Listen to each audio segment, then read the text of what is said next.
In the heart of London, where grey skies often overshadow golden dreams, lived a young man named Ethan Blake. He wasn't anyone special in the eyes of the world yet.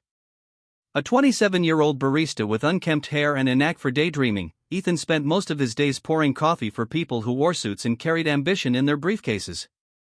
But deep inside, he knew something. Something the world didn't see. The only limit is the one you believe in. Ethan's mornings began with a ritual. Before the sun crept above the buildings, he'd stand at his window, eyes closed, and whisper his dreams to the universe. "I'm wealthy. I'm free. I'm doing what I love," he'd say, his voice barely above a breath. His friends mocked him. Still trying that wishful thinking stuff, his co-worker Jamie scoffed one morning as Ethan tucked a crumpled 10-pound note into his tip jar and smiled like he'd found treasure. Ethan never argued. He just kept whispering his dreams. What his friends didn't know was that Ethan had stumbled across a tattered book in a second-hand shop 3 years ago. It was The Secret by Rhonda Byrne. Since then, he'd become obsessed with the law of attraction.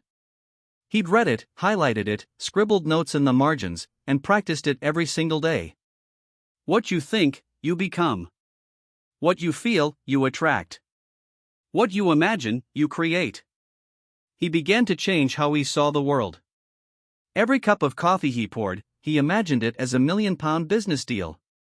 Every kind word he gave a stranger, he saw as planting seeds of his future. Slowly, he stopped complaining. He stopped blaming the economy, his parents, and even the rainy days. Instead, he started thanking the universe for everything. He wrote affirmations on sticky notes and plastered them across his tiny flat. "I am a magnet for miracles. Money flows to me easily and effortlessly. I deserve success." One day, while scrolling through YouTube, Ethan came across a video, "How I Manifested My Dream Life in 1 Year." The speaker talked about visualization, gratitude, and taking bold action. But one line hit Ethan like lightning: "You don't get what you want. You get what you believe." That night, Ethan made a decision. He would stop waiting for success to knock. He would build the door. He quit his job the next week. His friends thought he'd lost his mind. "What are you going to do?" Jamie asked, wide-eyed. "I'm going to start a business teaching people how to use the law of attraction," Ethan said calmly. "But you're not rich. You don't have followers or clients." Ethan smiled. "Not yet. Doubt kills more dreams than failure ever will."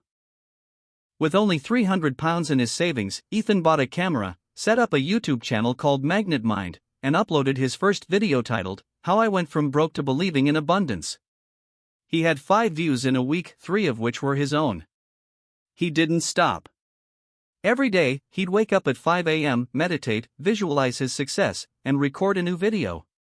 He poured his soul into his words, sharing his struggles, his belief, and the small signs the universe sent him, like a stranger offering him a free coffee, or finding a £5 note in a gutter. He took them as confirmations that his dream was unfolding. 1 month in, one video hit 100,000 views.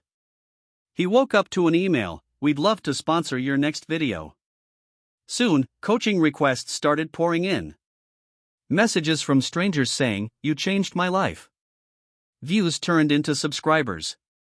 Subscribers into customers. Customers into a thriving online business. By the end of the year, Ethan was making over £10,000 a month. He'd moved into a beautiful flat overlooking the Thames. His wardrobe had changed, his confidence soared, but most importantly, his beliefs were unshakable. He started hosting live webinars, retreats, and wrote his own book titled Magnet Mind: Attract the Life You Deserve. It became an Amazon bestseller within 2 weeks. People would ask him, "What's your secret?" And he'd always say, "Believe it before you see it." The universe doesn't respond to what you want. It responds to who you are.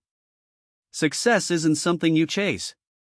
It's something you attract by the person you become. But Ethan never forgot the barista days. He still returned to the same coffee shop once a month, not as an employee, but as a reminder of who he was and who he chose to become. One rainy afternoon, he saw Jamie behind the counter. Jamie looked shocked. "Ethan? You really made it, huh?" Ethan smiled and slid a 100-pound tip across the counter.